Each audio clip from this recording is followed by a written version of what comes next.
അതെ, എത്ര സ്റ്റോർ ചെയ്ത് വെക്കാനുള്ള സ്ഥലം ഉണ്ടെങ്കിലും അത് സ്റ്റോർ ചെയ്ത് വെക്കാൻ സ്ഥലമില്ല എന്ന് തോന്നുന്നവരാരെങ്കിലും ഉണ്ടോ? എന്നെ പോലെ അങ്ങനെയുള്ളവരുണ്ടെങ്കിൽ വാ, നമുക്കൊരു DIY ആയിട്ട് ഒരു കിഡിലൻ സ്റ്റോറേജ് ബോക്സ് ഉണ്ടാക്കി നോക്കാം. അതിനെന്ത്, ഞാൻ ഈ എടുത്തിട്ടുള്ള പോലൊരു ബോക്സ് മാത്രം മതി കേട്ടോ. അതിന്റെ മുകളിലുള്ള ഭാഗം മാറ്റി വെച്ചിട്ട് ആ താഴെയുള്ള ബോക്സ് എടുത്തിട്ട് ഞാൻ ഈ വീഡിയോയിൽ കാണിച്ച പോലെ കറക്റ്റ് സെൻട്രലായിട്ട് ഒരു കോൺ ഷേപ്പിൽ കട്ട് ചെയ്ത് കളയാം. ഇനി അത് കറക്റ്റ് സെൻട്രൽ ആയില്ലെങ്കിൽ ഞാൻ ഈ വീഡിയോയിൽ കാണിച്ചപ്പോൾ നിങ്ങൾക്കത് മനസ്സിലായിട്ടുണ്ടാവും. ആ ഒരു പോർഷൻ ഇങ്ങനെ മടക്കി പിടിക്കുമ്പോൾ ഒന്ന് വലുതും ഒന്ന് ചെറുതും ആയിട്ടാണ് നിൽക്കുന്നത്. അപ്പോൾ നിങ്ങളത് ചെയ്യുമ്പോൾ കറക്റ്റ് സെൻറ്ററിൽ കൂടെ വരയ്ക്കാൻ നോക്കുക കേട്ടോ.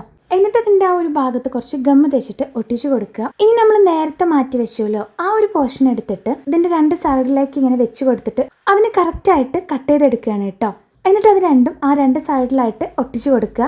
പിന്നെ ഞാൻ എൻ്റെ കയ്യിലുള്ള ഒരു റാപ്പിംഗ് പേപ്പർ വെച്ചിട്ട് ജസ്റ്റ് ഒന്ന് കവർ ചെയ്തെടുക്കുന്നുണ്ട്. ഇനി നിങ്ങളെ കയ്യിലില്ലെങ്കിൽ A4 ഷീറ്റോ അങ്ങനെ എന്തെങ്കിലും വെച്ച് ജസ്റ്റ് കവർ ചെയ്താൽ മതി കേട്ടോ. പിന്നെ കുറച്ച് ഭംഗി കൂട്ടാൻ സ്റ്റിക്കേഴ്സോ അല്ലെങ്കിൽ പെയിന്റിങ്ങോ എന്ത് വേണമെങ്കിലും ചെയ്യാം കേട്ടോ. പിന്നെ ഇത് റാപ്പ് ചെയ്തെടുത്തപ്പോൾ നല്ല പോരായ്മകൾ ഉണ്ടെന്ന് എനിക്ക് തന്നെ പേഴ്സണലി അറിയാം. കാരണം ഞാൻ ഉള്ള പേപ്പർ വെച്ചിട്ട് അഡ്ജസ്റ്റ് ചെയ്തതാണ് കേട്ടോ. എനിക്കത് ഫുള്ളായിട്ട് കവർ ചെയ്തെടുക്കാൻ ഉണ്ടായിട്ടുണ്ടായിരുന്നില്ല. അപ്പം ഞാൻ ഇങ്ങനെ കട്ട് ചെയ്ത് ഇങ്ങനെ അഡ്ജസ്റ്റ് ചെയ്തെടുത്തതാണ്.